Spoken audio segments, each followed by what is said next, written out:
Good morning, my beautiful souls. Okay, so we're continuing this story while I do my little morning walk here. Let me stop a second.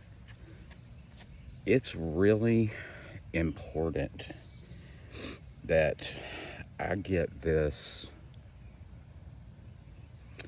right, this story right. I want to be as honest as I can with everybody out there, because I know there's so many other people going through this. And it's not only for that, it's cathartic. What is that word?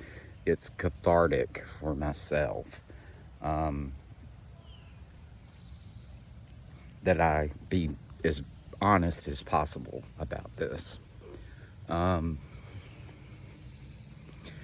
So I got to thinking about it overnight, and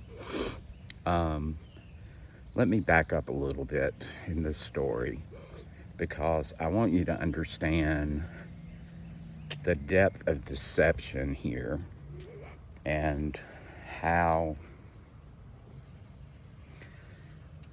this person insinuated themselves into my life and convinced me that they really cared about me.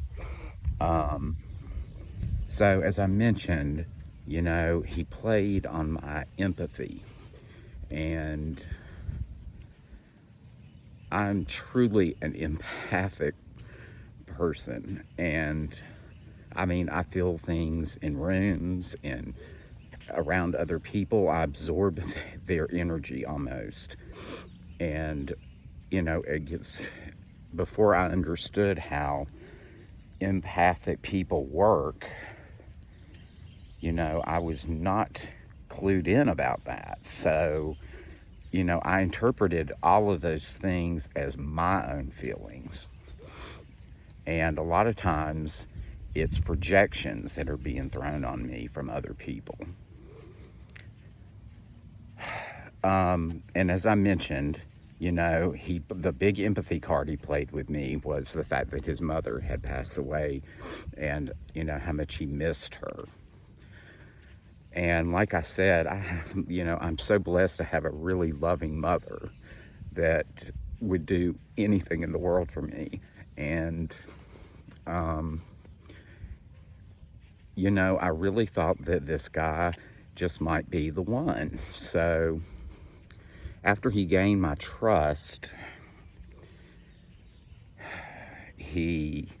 I introduced him to my mom.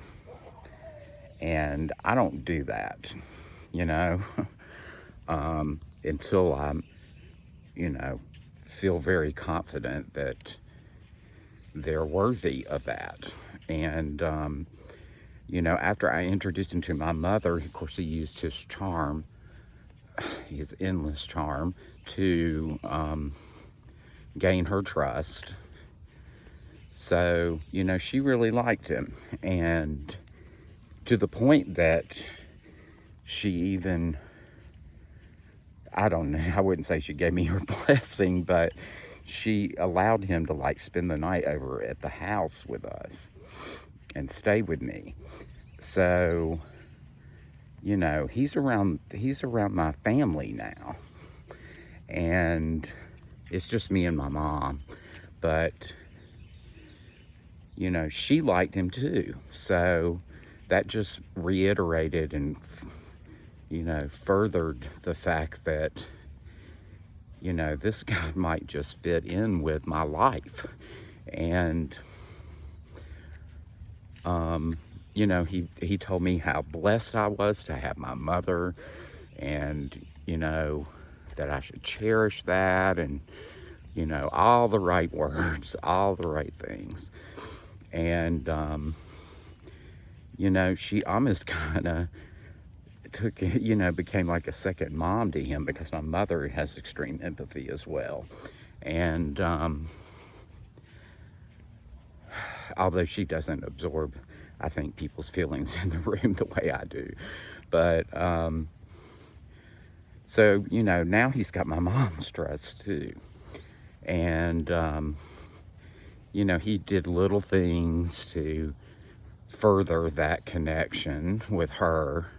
You know, I remember one time he brought over some chairs because we only had 3 dining chairs. One of them had broken, and he brought over a whole set of dining chairs, supposedly from his employer, and that they were giving away.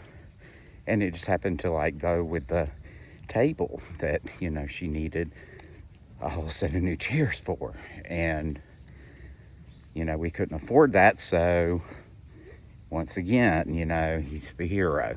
So that's how insidious he was, and how manipulative he was to get into my space, my life, insert himself in there and gain our trust.